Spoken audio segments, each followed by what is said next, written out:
We had someone write into us and say that their partner is wanting them to try things in bed that they don't really know they want to try. They're not really sure. Like and eating cookies in bed? Yeah, I'm sure that was it. That's crummy. Oh my God. I'm Reid from Read About Sex. I'm Cathy Bartulli from the Intimacy Dojo, and I am Woo! so sorry. We didn't give him his meds this morning, and now Mm-hmm. We'll give you more coffee and Bailey soon. Awesome. You can feel pressure when your partner wants, and it's really important to be able to talk to each other about things you'd like to try. And it's also really important for people to be able to say, no, I don't want to try that, or I'm okay with not trying that for a while, or let's talk again later. And when someone they can feel pressure if someone's like, how about now? How about now? You want to try it? Come on, it'll be good. Try it. No. No, thank you. So what would you recommend? Well, the first things, if you're a couple of things that people often don't understand about relationships. You're allowed to talk about stuff and never have to do it. Yeah. So many people are, confronted or think that, if we talk about this or that, then we're somehow implicitly agreeing. It's the Pandora's box syndrome. Like once we open the box, we can't shut the conversation down. We have to go through with it eventually. There's a lot of things that are erotic that I like talking about that I never want to do. Yeah. And that's the next piece, is understanding that there are things that are a turn on that you may never actually have to, try, but that your partners just wanted to know that it's okay that they're into it. And so when you take those two things and combine them, there's a lot more space in your relationship to talk about and consider things and leave your partners feeling loved for who they are. And I would say the third piece is like just the curiosity. Like once you have the conversation, once you realize this is a turn on for your partner, well, maybe you're curious about learning more to figure out if it's a turn on for you.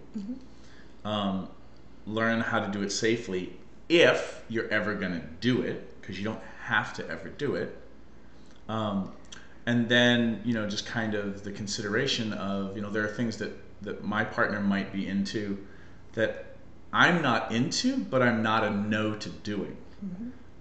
But if you don't walk through it step by step, it's really overwhelming all at once.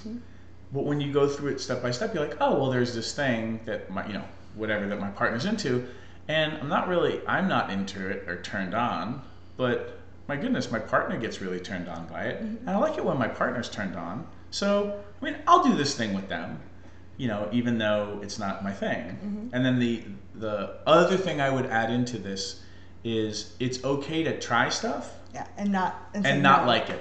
Yeah. It's okay for your partner to be so into this thing, and for you to be like, okay, let's learn a little bit more about it so we don't hurt each other, and then let's try it, and then for you to be like, wow, it's not for me. I didn't like that. Yeah.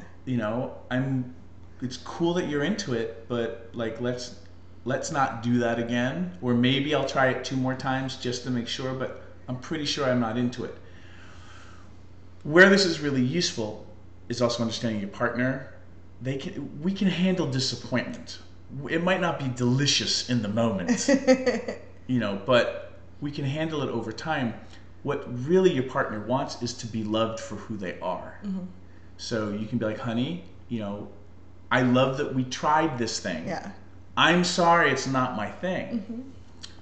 However, when we do this other thing that we both like, why don't you tell me about the thing that we just tried, and like we'll make a fantasy around it. Yeah. Some people don't need to partake in the actual experience so much. If they can experience it. If they can experience it in their head and share it with you. And then the other possibility too, for those of you who are in open relationships or non-monogamous situations, your partner can go and have that experience with somebody who is into it, who does want it. And then, they come back to you all excited that they got to do their thing. Yeah. For some of you, that's called golf. It's definitely called golf for me. Yeah. Honey, I don't like golf. go do your golf thing, and then come back. Yeah. Just because, and you also can say, no, I don't ever want to talk, I've tried that, or we talked about that. I don't want to try it. I don't want to talk about it. Like, you're allowed to have boundaries about certain acts. Absolutely. But and I would say get clear about as to why you're a no. Not to create pressure, but is it a no because it's not erotic or a turn on to you? Is it a no because you think it's gross or something, whatever that, like, get clear on why you're a no, just so you can communicate that more. Yeah. And one thing you can do to take off the pressure, a lot of people, especially in my experience, a lot of women I've worked with, there's a feeling like if I can't meet all of his needs and we don't have a perfect Venn diagram of our desires, it's not true love. We're not soulmates. And human beings, there's no one person that can meet all of our needs.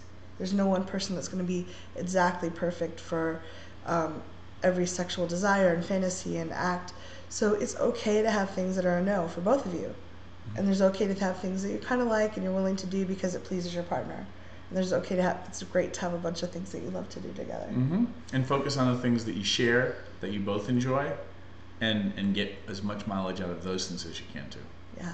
Hope this Leave your helps. comments below. Bye.